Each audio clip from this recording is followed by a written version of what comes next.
Both women made the weight. Olga Rubin is moving down. She made the weight pretty easily. But is she going to be a problem with that size and power? Is she going to have a size advantage? Is she going to have a power advantage? Let's send it up to Joe Martinez to get this one started so we can get into the excitement. Joe? Well, fight fans, we are set to go live from RealWorks here in the mile-high city of Denver, Colorado. This is the main event of the evening. 5 rounds scheduled this for the Invicta FC Bantamweight Championship of the World. It is sanctioned by the Colorado Combative Sports Commission. Executive Director in attendance, Tony Cummings. The 3 judges scoring at cage side, Joseph Mason, Joel Ojeda, and Mark Van Tine. And when the action begins inside the cage, your referee in charge, Bobby Wambacher. And now, ladies and gentlemen, the judges are ready and the fighters are ready. Denver, Colorado, make some noise if you are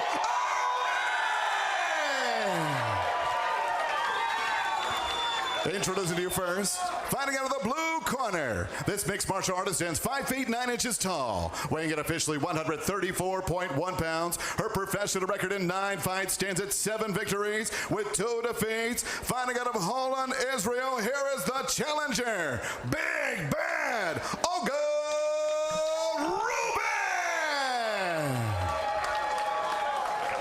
And across the cage stands her opponent, fighting out of the red corner. She is a freestyle fighter standing 5 feet 7 inches tall, weighing in officially 134.3 pounds. Her professional record in 5 fights, 4 victories, 1 defeat. Fighting out of and representing New York, New York, she is the reigning, defending Invicta FC Bantamweight Champion of the World, Tanisha Triple Threat Tennant!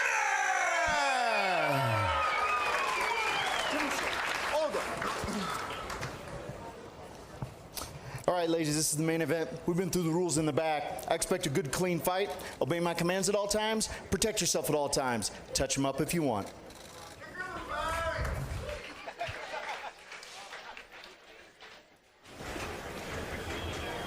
This is what we all came for, and it's finally about to go down. That salivating that I've been doing, I get to swallow now. I just want to say that I think Tennant's height is incorrect because she looked, when they're standing next to it, she looked the same height as Olga. So I think we need to get a confirmation on just how tall she is, because I think she's taller than 5'7". I would agree with you on that. I feel like she's like my height. I walk around at 5'10". Interestingly, both fighters opened this title fight with head kicks toward each other. Saying something about height. Julie, you mentioned something about Tennant. During our interviews, you asked her, how would you beat yourself? Yeah, and her thought about it for a second, and she came back with, I wouldn't fight you. And I like that answer, and I don't think I would fight her either. No, I think she's a really, really tough young lady with a tremendous amount of talent. I wouldn't fight any of these people, though. But what I think is just so incredible, sorry, Julie, is that she's only had 5 fights, 5 professional fights, and she is showing the composure that she does when she steps inside the cage, and I think that's just incredible. But this is what I really wanted to see, is because no one's ever truly tried to wrestle with the champion, and so that is one thing that I'm interested to see, because she says that she is a triple threat, she is good everywhere, so it's interesting to see how she goes against somebody who is going to push the pace and look to take her down. And Olga did that just indeed, got her to the ground, had her back, and now has her pinned up against the cage, forced her to work to her feet. Her takedown defense looks strong. This fight, Invicta Fighting Champions 48, is brought to you by the Green Ghost and the Masters of Stone, starring Charlie Clark and Danny Trejo. And if you watch really closely and you have a DVD player, you can pause it. You might see your boy Eve Edwards on there. But it's available on demand now, and you guys can watch it after the fights tonight. I'm sure it'll be a lot of laughs and it's a great action comedy. You can see Olga Rubin really pushing Tennant up against the fence. She's got those double underhooks. She locked in. Earlier, with that kind of grip around her body, she was able to really wrestle her and kind of ragdoll her around. But Tennant is extremely smart as a fighter. Good balance by Tennant, good defense. And you can see her smartness as as she tries to peel her back to the cage, getting a stronger position, a stronger support behind her in order to launch a counterattack. But what does she need to do to disengage from this tie-up? Well, she definitely needs to keep her legs split. She needs to work on shifting those hips side to side and getting an underhook of her own. She's working for that, but I think Olga's putting a lot of strength on her. She's got a good grip, Olga, and I like the way she fishes for one takedown and shifts to the other. Oh, disengage.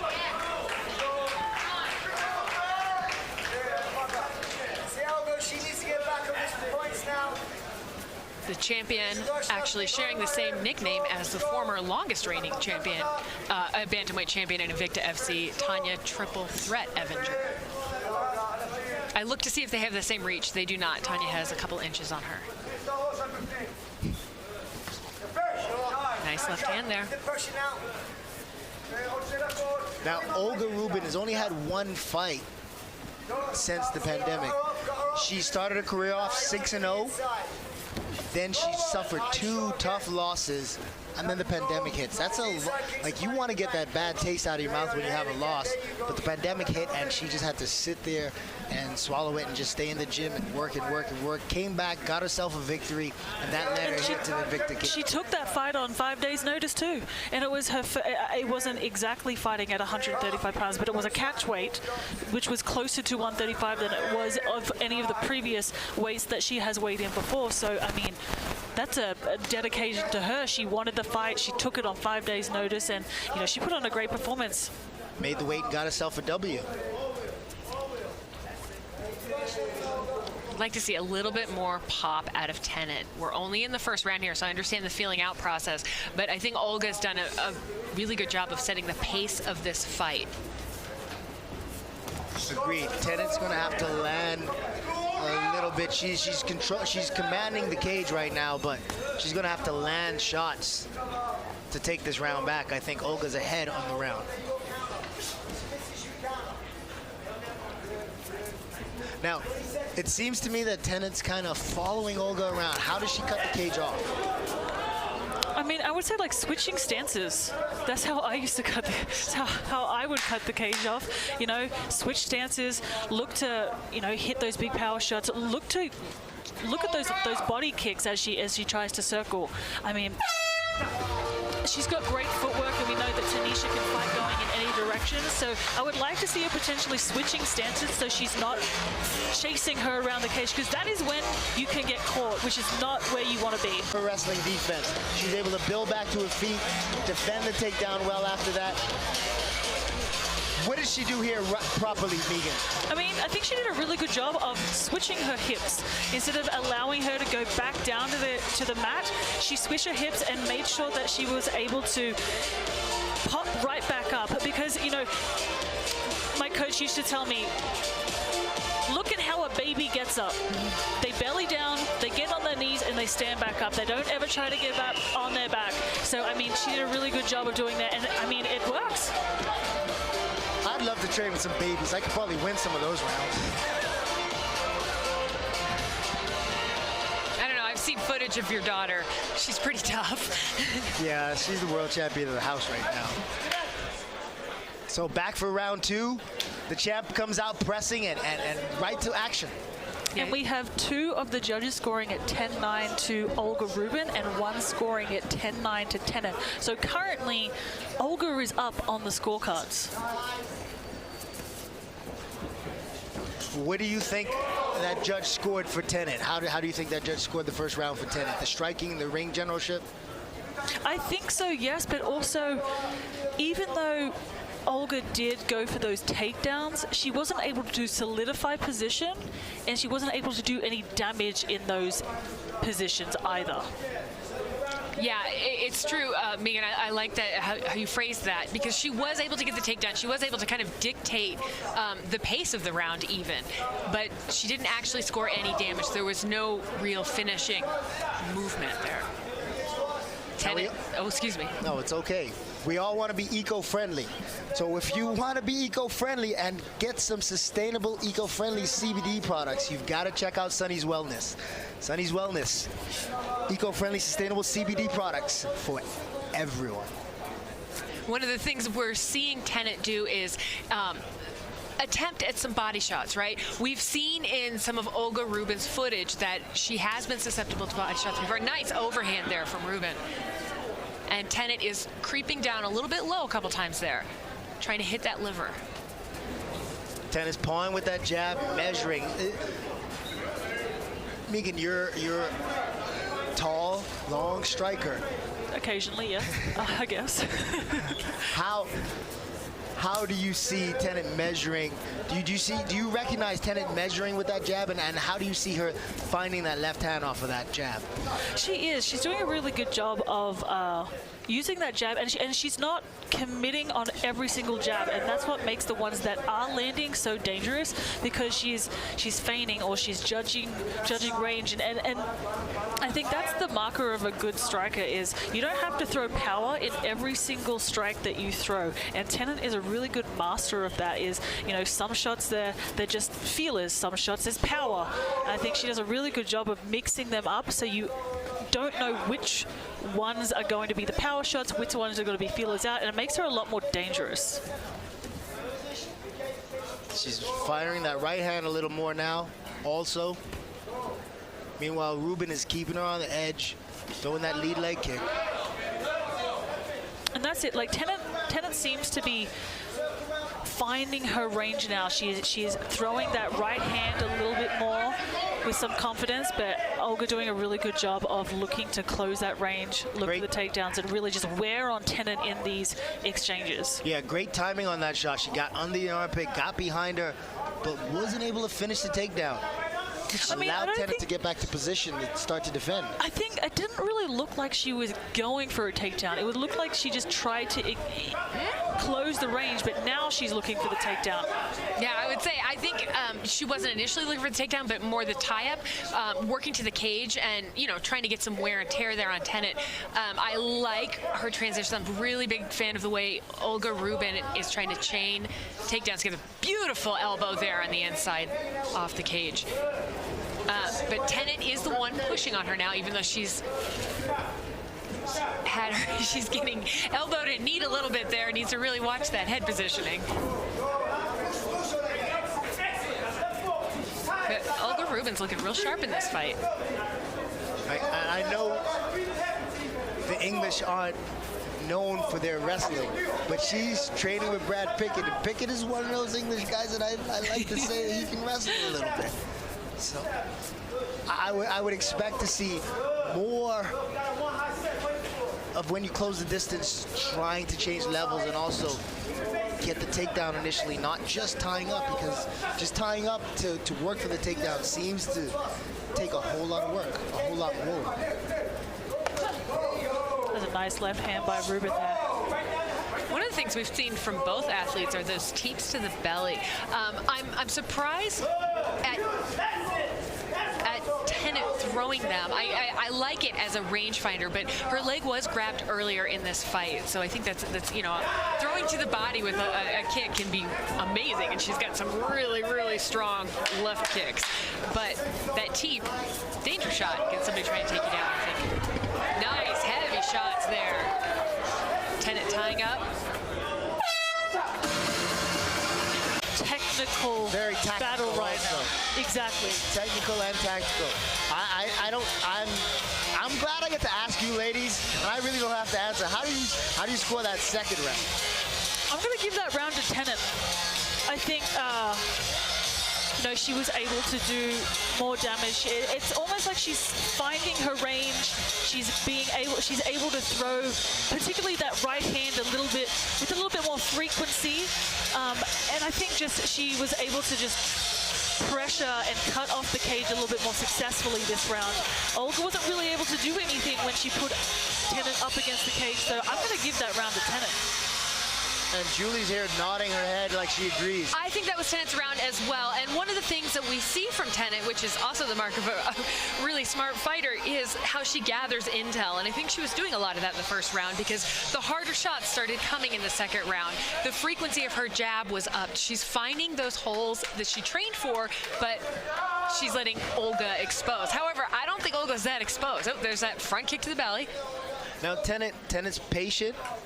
And in our open scoring, it looks like So it's even on 2 scorecards, and Tennant is up on judge number 2, who also gave the first round to her. So both judge 1 and 3 gave the second round to Tennant as well. So just like that, it's turning Nice around shot. and Tennant is ahead on the scorecards. But Tennant's being very patient. Do you think that patience could turn against her, against an opponent like Olga Rubin? I think it could, yeah. I mean, Olga can definitely land some hard shots, and she can tie her up. And that patience means that she might be throwing some of those not entirely committed shots to set up the heavy shot. And we saw that Rubin was able to enter underneath one of those right hands and tie up and attempt the takedown. So I'm sure that's what Rubin is training for. She's looking for those openings from maybe the more tentative shots. Both women are showing that hip. They're flaring that hip as a feint to the kick, but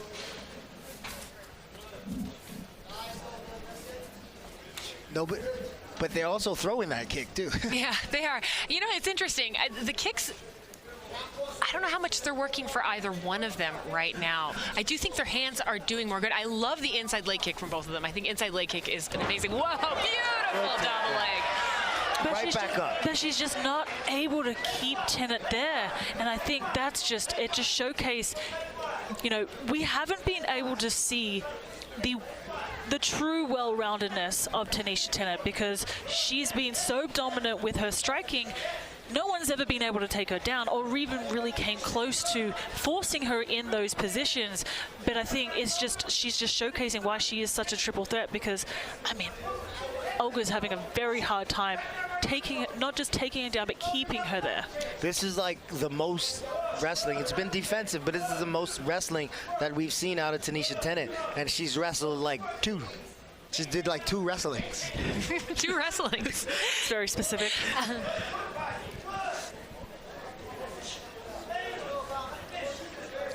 Watching this tie up there, I like the way Olga will connect her hands. She did it underneath the bottom for a double leg. She wasn't able to complete that, but I do like the way she digs for that. She knows she really, in order to negate the reach, she's really got to keep things in close and tight. But I think that Tennant's probably used to having the reach a lot of the time and understands this. Nice elbow off the break. Not quite there, but it was nice. Yeah, when Rubin gets these takedowns, she's gonna have to cover. Oh, look, we have a tweet from Jillian DeCourcy, who has the fight 1919. She's given 1 round to each of the women. And Jillian DeCourcy will be back in the Invicta cage on September 28th, defending her, headlining that card. Fighting Taking on the Jessica champion, Delboni. Jessica Delboni, another title fight. Jillian DeCourcy, of course, impressing the heck out of us and possibly ruining my underwear with me peeing my pants when she landed that brilliant knockout on the last Invicta. Got to give a shout out to my man Dean Thomas. That's his birthday, September 28th, so I'm sure he'll be tuned into Invicta for his birthday night. It's going to be a whole lot As of fun. should everyone. Everyone should be watching Invicta on their birthday.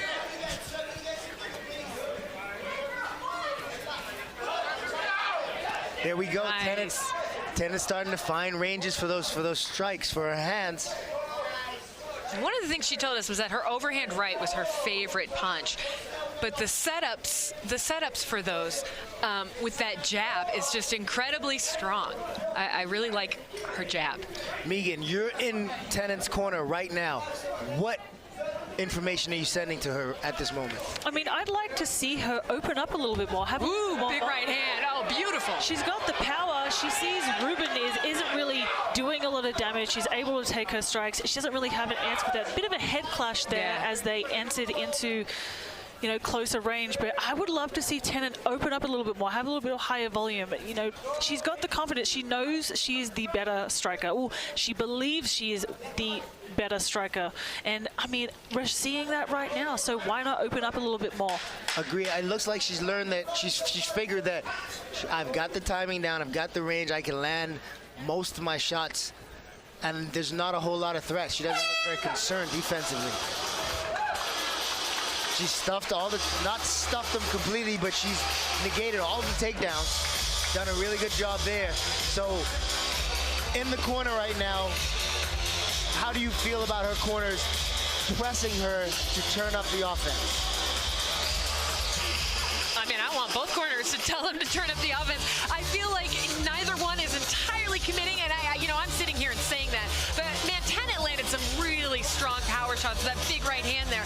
I do love the way Olga Rubin times her shots and the way she really locks together and tries to keep that pressure. But Tennant was able to wobble the contender. She was able to really give her some hard hands in there. And yeah, I think they both should turn it up. I think it's time for the champion to just absolutely up the volume, up the power, and I think it's time for the contender to get in there and take the belt if that's what she wants. Right, we're heading into the championship rounds, so we need more volume. Put a stamp on this fight.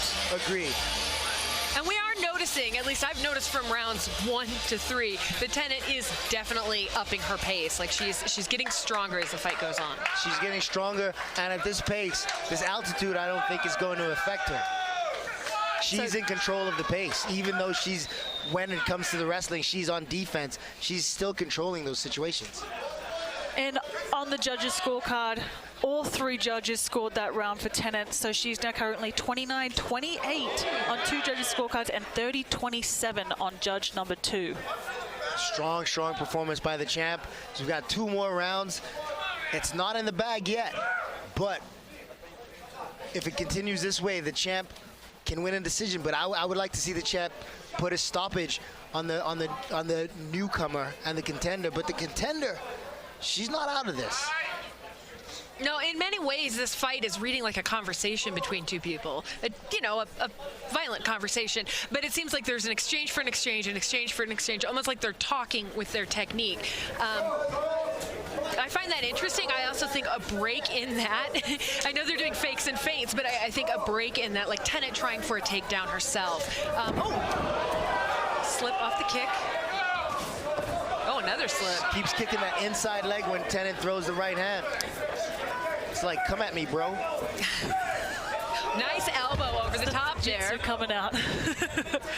That's the conversation they're having. Come at me, bro. Now again, up against the fence here, both of them kind of jockeying for hand position. You can see Olga was attempting to grab that hand from behind her. It's a nice way to tie somebody up and spin them. It's a really good position here. Actually, Megan and I were playing around with a position like this yesterday. Oh, take it out! Tennant showing that triple threat, offensive wrestling now. After she showed us her defense, she's on top. What does she need to do here, Megan? She needs to just keep position, look to pass the guard, and really control Olga on the ground. Olga's looking to get back up, so wrapping that arm, looking for that wrist wrap is going to really prevent Olga from being able to posture up on that arm to be able to get back up. Olga's looking for a buggy choke. Olga's looking for a buggy choke here, and this is a very dangerous submission. It's a modified triangle. And I think Tennant's positioning, it's going to be a little bit easier for her to defend against that. But up against the fence like that, it's hard to get the leverage for some of those chokes. You really have to be able to kind of extend your shoulders or your back. I love the way she's tied up there. I think that's lovely. That space between her knee, that looks that's tight. A buggy choke, and that's getting really tight. Tennant's got to pry her arms apart from her neck to keep that space open on the neck. Yeah, she's going to put more shoulder pressure on. I really, really love that creativity there from Olga Rubin, man. If Tennant can get her right arm over the shoulder and apply pressure to the neck, that will keep Rubin tight and won't allow her to tighten the choke. Keep her hips tight and won't allow her to tighten the choke. That looks tight. That's a triangle choke. It's a modified triangle. It's called a buggy choke, and it's pretty nasty. And we've got a minute and a half here. This is a long time And for both women. It's yeah. a long time to defend the choke, and it's a long time to have those muscles flexed. Yeah, and like you said, her right arm needs to do a little bit more work there, I think, right? Yeah, Tanisha's doing the right thing by framing that arm, trying to keep that space between her shoulder and her neck so that carotid artery doesn't get cut off. But this is a very uncomfortable position. Staying on the mat is a smart thing to do. Don't try to stand up. Don't try to pick her up. Keep that pressure and keep that elbow pried back. And you can see Tennant switched her arm positioning there. She's trying to get that right arm inside. Oh, wow. Wow, that Looks is- like it's getting tighter. Just keeping that elbow back. She's- As long as that yeah. elbow stays back. And striking some too, showing she's still in the game. But Oh, it sucks at altitude. You're already sucking air. But as long as that leg is not, it looks like there's a little bit of pressure being relieved. Yeah. When she clasps her hands, it gets tighter again. yeah, and I think it's Olga's doing a nice job of getting parallel to the cage instead of staying perpendicular. Short time now, against it. 15 seconds. 10 seconds left in this round. And so it's basically about both ladies hanging on in their own way. And I would like to watch Ruben walk back to her corner after this if that leg is fatigued. Leg is fatiguing. That leg is fatiguing. That trying to hold the triangle choke for a really long time. Yeah, you could really cramp up like that. Really important for fighters to be on that potassium, especially after weight cuts. Getting your vitamins back together, super, super important. And there's not a lot of air up here in the Mile High City. You know, one of the things that, we pointed out Olga Rubin's physique to Tanisha Tennant. And one of Tanisha Tennant's fantastic lines was, well, muscles don't win fights. But I'll tell you what, Olga Rubin's muscles had some pretty good play in this round. She was able to capitalize on those trips. Beautiful takedown by Tanisha Tennant was able to take her down. It was gorgeous. But Olga Rubin was able to wrap up on there, stay really, really sharp. Tennant was able to weather the storm. Very, very tough round. And then now watch as Rubin gets up. She's got that dead leg. Yeah. Yeah, those muscles of fatigue. Looks fine now, though. I don't know if Tennant saw her get up like that. Oh, takedown attempt there.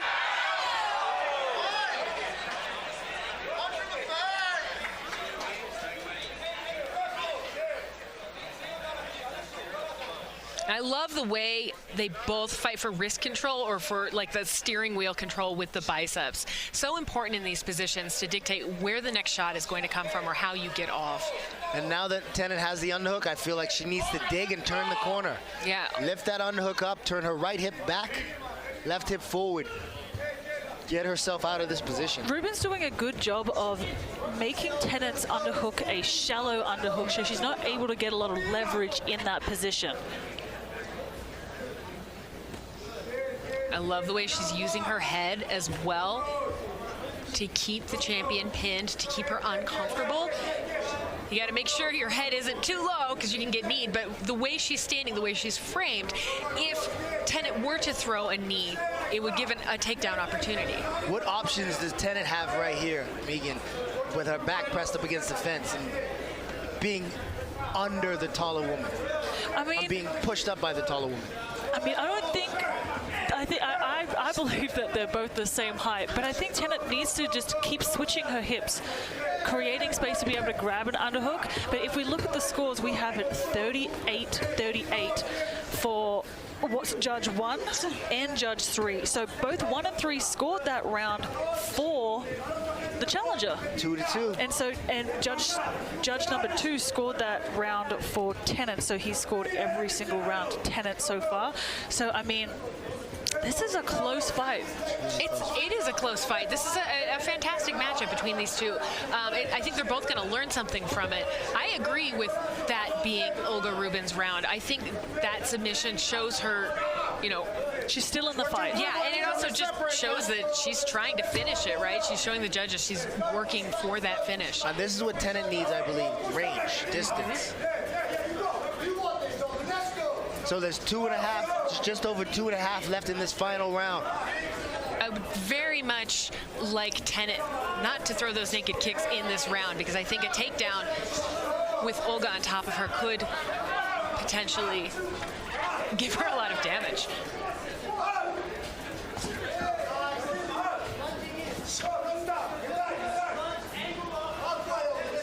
Tennant's hands are still up high. You can see Olga Rubin getting a little bit fatigued there.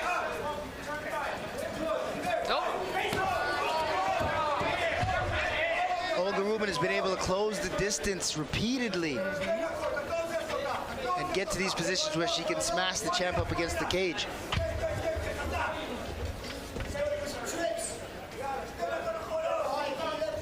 We can hear Brad Pickett over in the corner screaming for...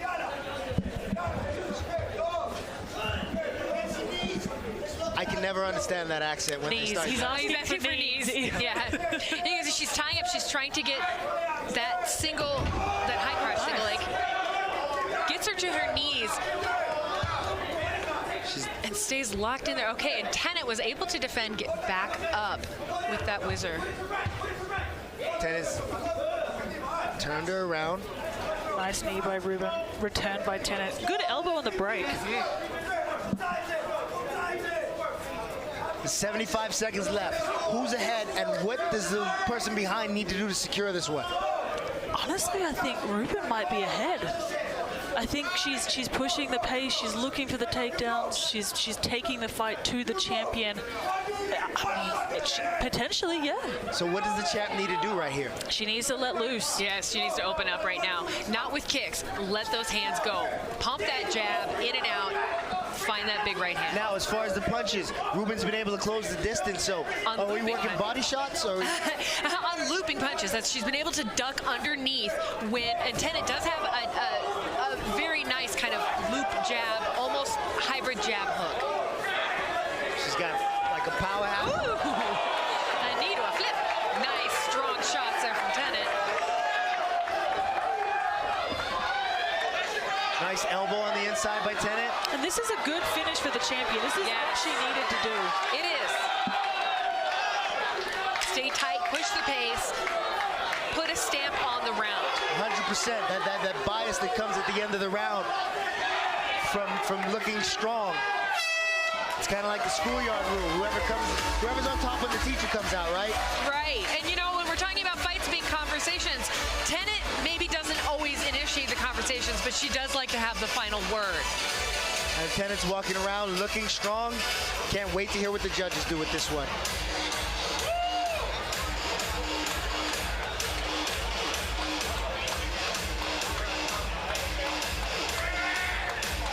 Strong performance from both women.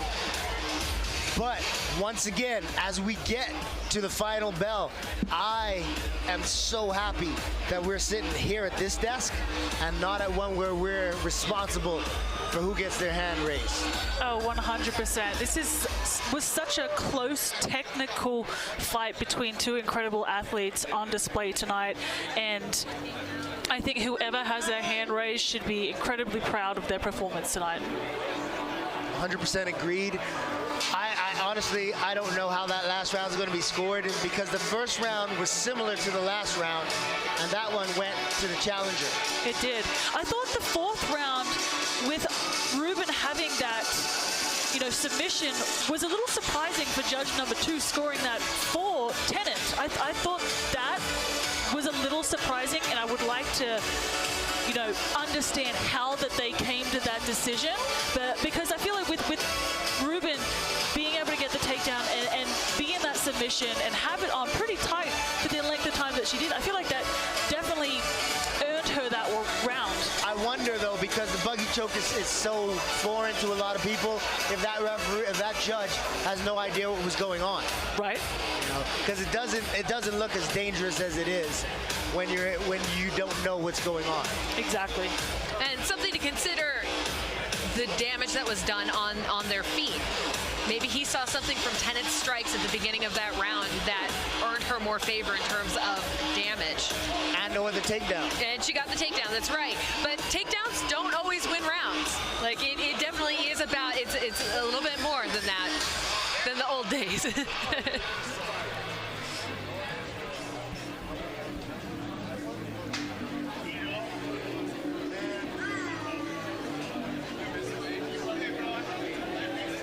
And after a back-and-forth battle, let's go up to Joe Martinez to hear the particulars. Well, ladies and gentlemen, after 5 rounds, we go to the judges' scorecards, and here are the totals. Mark Van Tine scores at 48-47 for Rubin. Joseph Mason, 48-47 for Tennant. And Joelle Ojeda has it 50-45 for your winner by split decision. She is still the Invicta FC Bantamweight Champion of the World, Tanisha Triple Threat Tanner! Well, there you go. One judge scored every single round for the champion. I understand some of those rounds. I don't think the champion won every single round. But that being said, champion